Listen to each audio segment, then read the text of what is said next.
Welcome to யாவரும் கேளீர். நான் உங்கள் பத்ரி பேசுகிறேன். நேற்றைக்கு எங்கள் கல்வி எங்கள் உரிமை, அதாவது மாநில கல்விக் கொள்கை உரையாடல், அந்த புத்தகம் வெளியீட்டு விழா நடந்தது. அதில் மக்கள் நீதி மையம் தலைவர் நம்மவர் கமல்ஹாசன் அவர்கள் சிறப்பு பேச்சாளராக கலந்துக்கிட்டார். அதில் இன்னும் நிறைய அமைச்சர்கள்லாம், மகேஷ் அன்பில் பொய்யாமொழி, அந்த மாதிரியான நிறைய பேர் அதில் கலந்துக்கிட்டாங்க. அதில் மிக முக்கியமாக ஸ்பீச் அப்படின்னா அது நம்மவர் கமல்ஹாசன் அவர்கள் கலந்து கொண்டது தான். பிரமாதமாக இருந்தது அவருடைய ஸ்பீச்சு. ஃபுல் ஃப்ளோவில் இருந்தார். ஒரு பக்கம் இங்கிலீஷு, அதுக்கப்புறம் தமிழ்னு மாற்றி மாற்றி சூப்பராக, அதாவது நமக்கு இருமொழி கொள்கை அப்படிங்கிறத வலியுறுத்தி பேசினார். தமிழ்நாட்டில் எப்பொழுதுமே இருமொழி கொள்கை, அண்ணா சொன்னது, அந்த விஷயங்கள் எல்லாமே. இது எப்படின்னா, இதனுடைய வரவேற்புரை தமிழ் அமுதரசன் அப்படிங்கிறவர் பேசினார். நோக்க உரை ராஜீவ்காந்தி, அவர் ஏற்கனவே நாம் தமிழரில் இருந்தவர், மாநில செயலாளர். விழா சிறப்புரை மாண்புமிகு தமிழ்நாடு பள்ளிக்கல்வித்துறை அமைச்சர் அன்பில் மகேஷ் பொய்யாமொழி. விழா பேருரை நாடாளுமன்ற உறுப்பினர் டாக்டர் கமல்ஹாசன், தலைவர் மக்கள் நீதி மையம். சரியா பேசினாரு. எல்லா வேஷமும் நான் கட்டியிருக்கேன், எனக்கு நீ வேஷம் கட்டாத, நான் இயக்கி இருக்கேன்ட்டாரு. ஸோ இது பிரமாதமாக இருந்தது. அதில் குறிப்பாக அவர் பேசுனதில் அந்த மீன் அப்படிங்கிற அந்த டைலாக் வரும்ல, அதெல்லாம் வச்சு ஃபுல் ஃப்ளோவில் கிரேசி மோகன் டைப்பில் வார்த்தை விளையாடினார். எங்கள் கொடியில் வில் இருக்கும், நெஞ்சில் புலி இருக்கும், கையில் வில் இருக்கும் அப்படின்னு சொல்லிட்டு வெந்தரி வில் இருந்தால் வழி உண்டுன்னாரு. எல்லாம் என்னடா அப்படின்னு பார்த்தா, when there is a will there is a way, அது இங்கிலீஷ் வில் அப்படின்னாரு. ஸோ அந்த மாதிரி பிரமாதமாக இருந்தது. அது ஸ்பீச்சு கேளுங்க, எல்லாம் யூடியூப்பில் நிறையா பேர் அதை அப்லோட் பண்ணியிருக்காங்க. யாருக்கான பதிலடி, எல்லா வேஷமும் நான் கட்டியிருக்கேன், எனக்கு நீ வேஷம் கட்டாத, வேஷம் கட்ட சொல்லி நான் இயக்கி இருக்கேன் அப்படின்னு போட்டு விஜயையும் நம்மவர் கமல்ஹாசன் அவர்களையும் போட்டிருக்காங்க.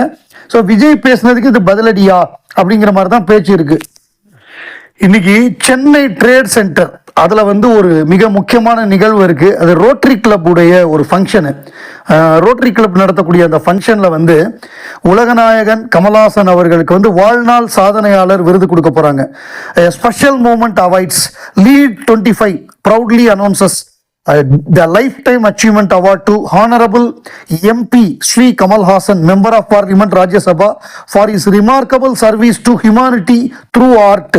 The humanity through artங்கிறது மிக முக்கியமான ஒரு விஷயம்.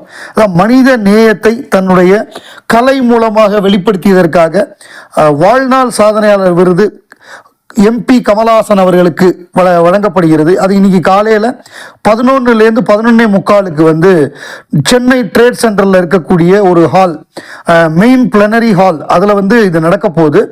இதில் ஒரு Q&A செஷன் இருக்கு. ஒரு 45 மினிட்ஸுக்கு Q&A செஷன் உலகநாயகன் கமல்ஹாசன் அவர்கள் அவங்க கேட்குற கேள்விக்கெல்லாம் பதில் சொல்லுவார்.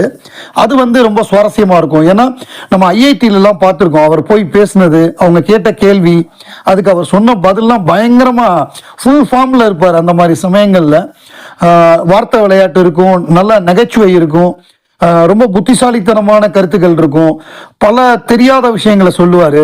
ஸோ அப்படி அவர் அந்த Q&Aல கலந்துக்கிறாருங்கிறது ரொம்ப மகிழ்ச்சி. அதை யாராவது லைவ் பண்ணுவாங்க அல்லது நடந்து முடிஞ்சதுக்கப்புறம் வீடியோவை அப்லோட் பண்ணுவாங்கன்னு நினைக்கிறேன். ஏன்னா இப்போ எல்லாமே டிஜிட்டல் ஏரா, எல்லாமே நம்ம பார்க்கக்கூடிய வாய்ப்பு இருக்குது. இதை நம்ம பார்த்து என்ஜாய் பண்ணலாம். இன்னைக்கு மெட்ராஸ் டே அப்படின்னு சொல்கிறது சென்னை அந்த மெட்ராஸ் ஸ்டேட் உருவான நாள், அது எப்பொழுதுமே நடக்கும். அது நடந்தது நேற்றையும் முந்தா நேற்றுன்னு நினைக்கிறேன், மெட்ராஸ் டே. ஸோ அந்த எப்பொழுதுமே இந்த மெட்ராஸ் டே அப்படின்னா நம்ம மெரினா பீச்சில் ஓப்பன் ஸ்க்ரீனில் படம் போடுவாங்க. ஏராளமான ரசிகர்கள் அதை உட்காந்து என்ஜாய் பண்ணுவாங்க. அது சென்னைக்கே உரிய இது. ஆகஸ்ட் 23 5 PM நேற்றுக்கு சாயங்காலம் 5 மணிக்கு ஆரம்பித்து 2 படம் போட்டிருக்காங்க. அதாவது மூவிஸ் மெரினா மூன் லைட்டு, அதாவது நில ஒளியில் மெரினா கடற்கரையில் திரைப்படங்கள். அது எவ்வளோ சூப்பராக இருக்கும். அதாவது இந்த நம்ம சினிமா பார்க்குற அந்த எக்ஸ்பீரியன்ஸ்னு சொல்கிறோம்ல, இப்போ நம்ம தனியாக ஓடிடியில் ஒரே ஒரு ஆள் உட்காந்து பார்க்குறது வேற, மொத்தமாக 500 பேர் 1000 பேர் 2000 பேர் உட்காந்து பார்த்தா அதுக்கு தானே நம்ம சினிமா தியேட்டருக்கே போகிறது. ஒரு FDFSக்கு எதுக்கு போகிறோம்? போய் மொத்தமாக தேட்டரில் ஃபேன்ஸோட என்ஜாய் பண்ண தானே போகிறோம். அப்படி ஒரு 2 படங்களை ஒரு 1000 பேர் உட்காந்து என்ஜாய் பண்ண எப்படி இருக்கும்? ஒரு படம் உலகநாயகன் கமல்ஹாசன் அவர்களுடைய பஞ்சதந்திரம், இன்னொரு படம் சந்திரமுகி, ரஜினிகாந்த் நடித்த சந்திரமுகி. இந்த 2 படமும் போட்டாங்க. எனக்கு ரொம்ப பிடிச்சது என்னன்னா, மொத்தமா ஒரு ஆடியன்ஸ் சேர்ந்து ஒரு நகைச்சுவை படத்தை பார்த்து சிரிக்கிறப்ப அதோட அனுபவமே தனி. இப்போ நம்ம பஞ்சதந்திரம்லாம் ஃபுல் ஹவுஸில் பார்த்தோம்னா எவ்வளோ சூப்பராக திரும்ப இருக்கும். அந்த எல்லாரும் என்ஜாய் பண்ணுறதோட சேர்த்து நம்மளும் என்ஜாய் பண்ணுறது, அதெல்லாம் மறக்கவே முடியாது. தேட்டரில் ஹவுஸ்ஃபுல் ஷோஸில் நான் நிறையா முறை பார்த்துருக்கேன் பஞ்சதந்திரம் படத்தை. அவ்வளவு பிரமாதமாக இருக்கும். ஸோ அந்த எக்ஸ்பீரியன்ஸ் வந்து அது தனி. ஸோ அதை வந்து என்ஜாய் பண்ணுறதுக்கு ஒரு வாய்ப்பாக நேற்றுக்கு ஈவினிங் வந்து எல்லாருக்குமே அமைஞ்சிருக்கு. சந்திரமுகியுமே பெரிய வெற்றி பெற்ற படம் தான், அதையும் என்ஜாய் பண்ணியிருப்பாங்க. டைரக்டர் அனுராக் காஷ்யப். அனுராக் காஷ்யப்பை பொறுத்தவரைய ரொம்ப வித்தியாசமான படங்கள் எல்லாம் எடுத்தவர், நல்ல வெப் சீரிஸ்லாம் எடுத்தவர். கேங்ஸ் ஆஃப் வாசிப்பூர், அதே மாதிரி நம்ம இதில் வந்து சாக்ரெட் கேம்ஸ், இதில் நெட்ஃப்ளிக்ஸில் பிரமாதமாக இருக்கும் அந்த வெப் சீரிஸ்லாம், அதெல்லாம் எடுத்தவர். அவர் வந்து ஒரு கருத்து சொல்லியிருக்காரு. என்னன்னா, தனித்துவமான பின்னணியுடன் தன் சொந்த பாணியில் படமெடுக்கும் இயக்குனரை ஒரு பெரிய நட்சத்திர நடிகர் விரும்பி அழைத்தால் அதை எச்சரிக்கையாக பார்க்க வேண்டும் என நினைக்கிறேன்.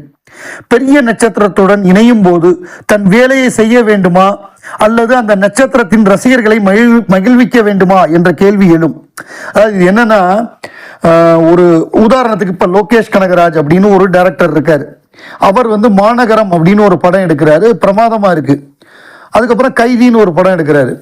இதுக்கப்புறம் என்ன ஆகுதுன்னா, ஒரு நட்சத்திர நடிகர் கூப்பிடுறாரு, ஒரு ஸ்டார் ஆக்டர் கூப்பிடுறாரு. அவர் வந்து கூப்பிட்டு மாஸ்டர் அப்படின்னு ஒரு படம் எடுக்க சொல்றாரு. அது அந்த மாதிரி படம் எடுக்கும் பொழுது லோகேஷ் கனகராஜ் நமக்கு கூட சம்பளம் கிடைக்குது, நம்ம வந்து ஒரு பெரிய நடிகரை வச்சு எடுக்கிறோம் அப்படின்னு அவர் நினைக்கும் பொழுது கொஞ்சம் எச்சரிக்கையா இருக்கணும். அந்த இடத்துல வந்து அவர் மாஸ்டர் எடுத்தாரு. ஃபர்ஸ்ட் ஹாஃப் ஓகே அப்படின்னாங்க, செகண்ட் ஹாஃப் சரியில்லைங்கிற மாதிரி ஒரு கருத்து சொன்னாங்க. ஏன்னா அது வந்து கதாநாயகனுக்காக எடுக்கப்பட்ட படமா அல்லது வில்லனுக்காக எடுக்கப்பட்ட படமானு ஒரு குழப்பம் வந்துருச்சு. விஜய் சேதுபதிக்கு முக்கியத்துவம் கொடுத்துட்டாரு. ஆனா விக்ரம் கரெக்டா அமைஞ்சிருச்சு. எல்லாருக்கும் ஈக்குவலா, மிகப்பெரிய உலகநாயகனா இருந்தாலும் அதுல எல்லாருக்கும் ஈக்குவலா அமைஞ்சு அது மாபெரும் வெற்றி படமா மாறிடுச்சு. அடுத்தாப்புல லியோல வந்து செகண்ட் ஹாஃப் மாட்டிக்கிச்சு. ஃபர்ஸ்ட் ஆஃப் ஹிஸ்டரி ஆஃப் வயலன்ஸ்னு ஒரு படத்தோட அப்படியே எடுத்துட்டாங்க அந்த படத்தை. செகண்ட் ஹாஃப்ல இவரா சொந்தமா நரபலி கொடுக்குற மாதிரி ஃபிளாஷ்பேக்லாம் எடுத்து அது பெரிய பேக் ஃபயர் ஆகி வசூல் கணக்கெல்லாம் சொன்னாங்க. இப்போ அந்த வசூல் கணக்கெல்லாம் பொய்ன்னு தகவல் வருது.